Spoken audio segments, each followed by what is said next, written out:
కాంగ్రెస్ సర్కార్ వచ్చిన తర్వాత వాళ్ళు ఏవైతే 6 గ్యారంటీల ప్రామిస్ చేశారో దాంట్లో భాగంగా ఆల్రెడీ 2 గ్యారంటీలు అమలు చేశారు. అండ్ నిన్న ముఖ్యమంత్రి రేవంత్ రెడ్డి గారి ఆధ్వర్యంలో ఇంకో 2 గ్యారంటీల్ని అమలు చేసేశారు.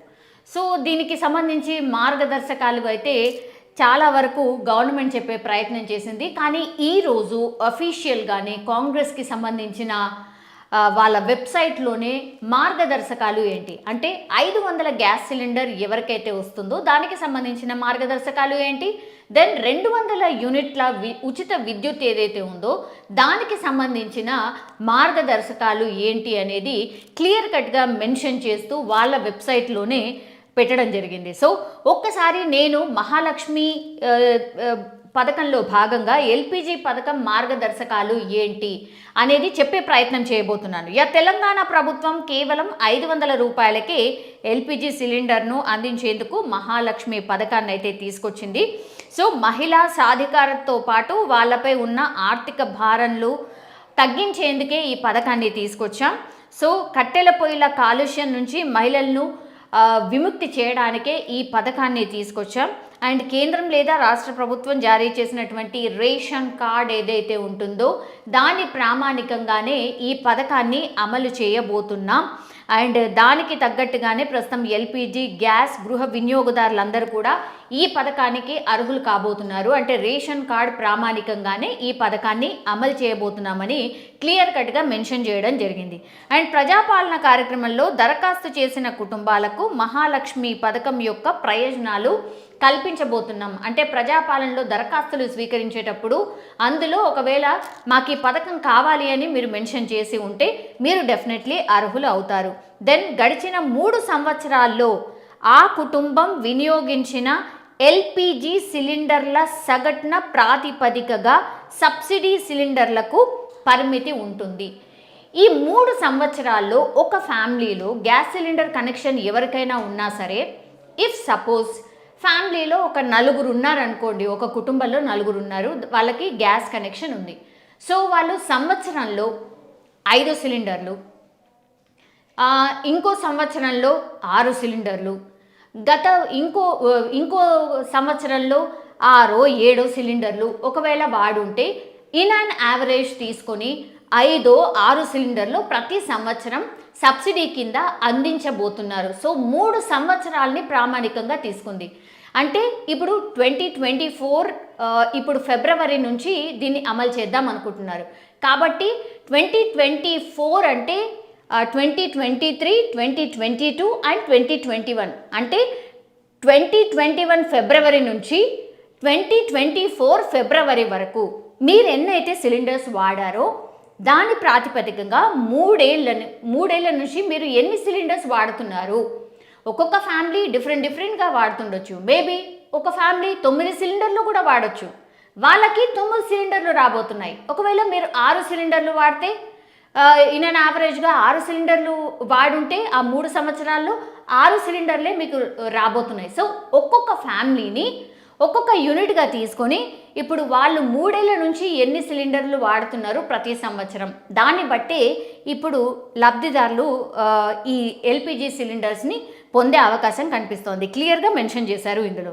సో ప్రజాపాలనలో వచ్చిన దరఖాస్తుల ఆధారంగా రాష్ట్రంలో ప్రస్తుతం అయితే 40 లక్షల మంది లబ్ధిదారులు ఉన్నారు. సో 40 లక్షల మంది మహిళలు మహాలక్ష్మి పథకంలో భాగంగా ఈ ప్రయోజనాన్ని పొందబోతున్నారు. దెన్ లబ్ధిదారులు గ్యాస్ సిలిండర్ పొందేటప్పుడు పూర్తి ధరను, అంటే ఇప్పుడు గ్యాస్ సిలిండర్ ధర ఇప్పుడు 1000 నుంచి 1100 మధ్యలో ఉందనుకోండి, ఆ పూర్తి ధరని మీరు ఖచ్చితంగా చెల్లించాల్సిందే. దెన్ లబ్ధిదారులు 500కు అదనంగా చెల్లించిన డబ్బులు ఏవైతే ఉంటాయో గ్యాస్ మార్కెటింగ్ కంపెనీలు తిరిగి లబ్ధిదారుల బ్యాంక్ ఖాతాకు డైరెక్ట్గా జమ చేయబోతున్నారు. ఇది దెన్ అర్హులైన లబ్ధిదారుల జాబితా, ఏజెన్సీలు పంపిణీ చేసిన సిలిండర్ల సంఖ్య ఆధారంగా ప్రభుత్వం ఇవ్వాల్సిన సబ్సిడీని ప్రతి నెల గ్యాస్ మార్కెటింగ్ కంపెనీలకు చెల్లిస్తూ ఉంటుంది. ఇక్కడ ఏంటంటే ఇప్పుడు ఆ ఇన్ఫర్మేషన్ ఎవరు ఇస్తారు, సగటున ఇప్పుడు 3 సంవత్సరాల నుంచి వీళ్ళు ఎన్ని సిలిండర్స్ వాడారు అనేది ఎవరి దగ్గర ఉంటుంది ఆ ఇన్ఫర్మేషన్? డెఫినెట్లీ గ్యాస్ ఏజెన్సీల దగ్గరనే ఉంటుంది.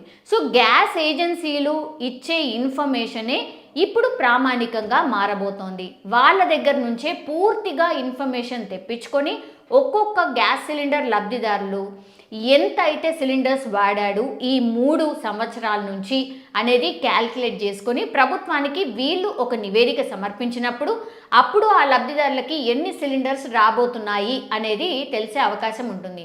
మీరైనా సరే చెక్ చేసుకోండి, ఎందుకంటే గ్యాస్కి సంబంధించిన ఇన్ఫర్మేషన్ ఆర్ బుక్ అనేది ఉంటుంది కాబట్టి. ఇప్పుడు బుక్ లేదనుకోండి, ఆన్లైన్లో మీరు సెర్చ్ చేసినా కూడా మీరు మీ నంబర్ గ్యాస్కి సంబంధించిన నంబర్ ఏదైతే ఎలర్ట్ అయి ఉంటుందో ఆ నంబర్ కొట్టి మీరు గత సంవత్సరం నుంచి ఎన్ని సిలిండర్స్ వాడారు మీరు ఒకసారి చెక్ చేసుకుంటే మీకే తెలిసిపోతుంది మీకు ఎన్ని సిలిండర్స్ సబ్సిడీ రూపంలో రాబోతున్నాయి అనేది.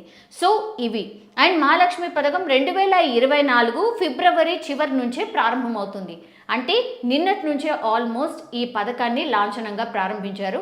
బికాజ్ ఈరోజు 28 తారీఖు అండ్ రేపు 29, 2 రోజులే ఉంది కాబట్టి నిన్న సీఎం రేవంత్ రెడ్డి ఈ పథకాన్ని ప్రారంభించారు కాబట్టి నిన్నటి నుంచి అఫీషియల్గా ఇంకా స్టార్ట్ అయిపోయినట్టే లెక్క. సో ఇది గ్యాస్ సిలిండర్కి సంబంధించి మార్గదర్శకాలు గవర్నమెంట్ ఇచ్చిందికి సంబంధించి. ఇక గృహజ్యోతి అంటే 200 యూనిట్ల కరెంట్కి మార్గదర్శకాలు ఏంటి అండ్ ఎవరు లబ్ధిదారులు కాబోతున్నారు అనేది అఫీషియల్గా వాళ్ళ వెబ్సైట్లోనే వీళ్ళు ఇవ్వడం జరిగింది. ప్రజాపాలన కార్యక్రమంలో గృహజ్యోతి పథకానికి దరఖాస్తు చేసుకున్న వారికి ఈ పథకం డెఫినెట్లీ వర్తిస్తుంది. దెన్ దరఖాస్తుదారులకు ఆధార్ అనుసంధానించిన తెల్ల రేషన్ కార్డ్ ఖచ్చితంగా ఉండాలి. ఆధార్ అండ్ రేషన్ కార్డ్ ఇవి మస్ట్గా ఉండాలి. ఖచ్చితంగా ఈ మన బిల్కి ఖచ్చితంగా ఇవి అటాచ్ అయి ఉండాలి. సంబంధిత గృహ విద్యుత్ కనెక్షన్ నెంబర్ కూడా ఉండాలి. అంటే మన మీటర్కి నెంబర్ ఉంటుంది కదా, ఆ నెంబర్కి ration card and Aadhaar card link up అయి ఉండాలి. దెన్ అద్దెకున్న కుటుంబాలు కూడా ఈ పథకానికి అర్హులు. ఇందులో క్లియర్గా మెన్షన్ చేశారు. చాలా రోజుల నుంచి ఒక ప్రచారం జరుగుతుంది, అదేంటి అంటే కేవలం ఇంటి ఓనర్స్కి మాత్రమే ఈ పథకం వర్తిస్తుంది అనుకున్నారు. కానీ కాదు, అద్దె భవనాలు ఎవరైతే ఉంటారో వాళ్ళకు కూడా, అంటే రెంటెడ్ పోర్షన్స్ వాళ్ళకు కూడా అర్హులు కాబోతున్నారు. దెన్ ఈ పథకం ద్వారా గృహ విద్యుత్ కనెక్షన్పై నెలకు 200 యూనిట్ల ఉచిత విద్యుత్ సదుపాయం అమలు కాబోతోంది. 200 యూనిట్ల వరకు విద్యుత్ వినియోగించే అర్హత కలిగిన కుటుంబాలన్నీ ఈ నెలలో 0 బిల్కు అందుకోబోతున్నాయి. సో ఈ నెల అంటే ఫిబ్రవరి నెల నుంచి ఆల్మోస్ట్ మీరు కరెంటు బిల్లు చెల్లించాల్సిన అవసరం లేదు. సో ఒక రకంగా ఈ గృహజ్యోతి పథకం ఇప్పుడు ఫిబ్రవరి నుంచి అమలు కాబోతోంది. ఫిబ్రవరిలో నుంచి ఇంకా మీరు గృహానికి సంబంధించి మీరు ఒకవేళ 200 యూనిట్ల లోపు కరెంటు వాడుంటే మీరు అర్హులు కాబోతున్నారు. అండ్ ఇంతకుముందు చెప్పినట్టుగా ఆధార్ అండ్ రేషన్ కార్డ్ అనుసంధానమై ఉండి 200 యూనిట్ల లోపల మీరు ఒకవేళ ఈ విద్యుత్ని వినియోగించి ఉంటే మాత్రం మీరే అర్హులు కాబోతున్నారు. ఈ మంత్ నుంచి అంటే ఫిబ్రవరి నుంచే ఇది అమలు కాబోతోంది. మీకు 0 బిల్ రాబోతోంది. ఎట్లయితే ఫస్ట్ మహిళలకు 0 టికెట్ ఎట్లా ఇచ్చారో ద సేమ్ వే 0 బిల్ కూడా అందుకోబోతున్నారు. సో ఈ పథకం ద్వారా ప్రస్తుతం రాష్ట్రంలో అయితే 39 లక్షల కుటుంబాలు లబ్ధి పొందుతాయి అని ఒక అంచనా ఉంది. ఆల్మోస్ట్ 40 లక్షల మంది. అంటే ఇప్పుడు మనం ఇంతకుముందు మాట్లాడుకున్నట్టుగా 40 లక్షల కుటుంబాలు ఈవెన్ గ్యాస్కి అర్హులే ఉన్నారు. అగైన్ దీనికి కూడా 40 లక్షల కుటుంబాలే అర్హులుగా ఉన్నారు. సో ప్రజాపాలనలో దరఖాస్తు చేసుకున్న వారిలో తెల్ల రేషన్ కార్డ్, ఆధార్ కార్డ్తో పాటు గృహ విద్యుత్ కనెక్షన్ నెంబర్తో పూర్తి వివరాలు సమర్పించిన కుటుంబాలన్నీ ఈ ప్రయోజనాన్ని అందుకుంటాయి. అండ్ దెన్ 2024 మార్చి నుంచి లబ్ధిదారులకు 0 బిల్లు జారీ చేస్తారు. అంటే ఫిబ్రవరి నెలలో మీరు ఏదైతే విద్యుత్ని వాడారో అవి కట్టాల్సిన అవసరం లేదు. మార్చి నుంచి ఈ పథకం అమలు కాబోతోంది. సో అర్హతలుండి 0 బిల్ రాని కుటుంబాలు అనుసరించాల్సిన పద్ధతులు, మీకు అన్ని అర్హతలు ఉన్నాయి, దెన్ 0 బిల్లులు మీకు అయినా కూడా రాలేదు. సో వాళ్ళు ఏం చేయాలి అనేది కూడా ఇక్కడ మెన్షన్ చేశారు. అర్హతలు ఉన్నప్పటికీ 0 బిల్ పొందని గృహ వినియోగదారులు తిరిగి దరఖాస్తు చేసుకునే సదుపాయం కల్పిస్తున్నాం. మండల ఆఫీస్ లేదా మున్సిపల్ కార్యాలయాల్లో గృహజ్యోతి కోసం దరఖాస్తు చేసుకోవాలి. తెల్ల రేషన్ కార్డ్, లింక్ చేయవలసిన ఆధార్, గృహ విద్యుత్ కనెక్షన్ సెంటర్లను మీకు ఏవైతే ఈ కంప్లీట్ డాక్యుమెంట్స్ ఏవైతే అడుగుతున్నారో అవన్నీ కూడా అక్కడ సమర్పించాల్సి ఉంటుంది. దెన్ అర్హులని గుర్తించినట్టయితే అక్కడ అర్హతల్ని బట్టి వాళ్ళని గుర్తిస్తే వారు సవరించిన బిల్ను జారీ చేస్తారు. ఈ పథకానికి అర్హుల జాబితాలో మీరు కూడా చేరిపోతారు. దెన్ అర్హతలున్న వినియోగదారులు దరఖాస్తులను ధృవీకరించుకునే అవకాశం కల్పించినందున వారి నుంచి బిల్ రికవరీ చేయడానికి ఎటువంటి బలవంతపు చర్యలు తీసుకోరు. ఇప్పుడు ఫిబ్రవరి బిల్లే కట్టనవసరం లేదు, మీకు మార్చి నుంచి 0 బిల్ అంటున్నారు. కాబట్టి ఒకవేళ మీరు 200 యూనిట్ల లోపే విద్యుత్ వాడుతున్నారు, మీరు ఇవన్నీ చేశారు, అయినా సరే మీరు అర్హులు కాలేదంటే నేను ఇంతకుముందు చెప్పినట్టుగా ఎక్కడ మండల ఆఫీస్ లేదా మున్సిపల్ కార్యాలయంలో మళ్ళీ ఒకసారి వెళ్ళి సంప్రదించండి. మీరు ఎన్ని యూనిట్స్ అయితే వాడుతున్నారో మీరు మళ్ళొకసారి చూపించండి. దెన్ అగైన్ దరఖాస్తు చేసుకోండి. సో మీకు బలవంతపు వసూళ్ళు అయితే డెఫినెట్లీ చేయరు. మీరు అర్హులైతే ఖచ్చితంగా మీకు కూడా ఈ గృహజ్యోతి పథకంలో మీరు లబ్ధిదారులు కాబోతున్నారు. సో టెన్షన్ పడకండి, అయ్యో మాకు రాలేదు, మాకు అన్యాయం జరుగుతోంది అని అనుకోవడానికి లేదు. It's a continuation process. కాబట్టి మీరు ఇక్కడికి వెళ్ళి మళ్ళీ ఇంకోసారి నమోదు చేసుకున్నా, దరఖాస్తు చేసుకున్నా అది సాల్వ్ అయిపోతుంది అన్నటువంటి మాటను కూడా ఇప్పుడు కాంగ్రెస్ సర్కార్ చెప్పినటువంటి సిచ్యువేషన్ కనిపిస్తోంది. సో డైరెక్ట్గా వీళ్ళే మార్గదర్శకాలు రిలీజ్ చేశారు కాబట్టి ఇంకా ఎలాంటి కన్ఫ్యూజన్ లేకుండా మీరు ఒకవేళ అర్హులైతే ఈ పథకం మీకు కూడా రాబోతోంది అని క్లియర్ కట్గా గవర్నమెంట్ అయితే చెప్పిన పరిస్థితి క్లియర్గా కనిపిస్తోంది.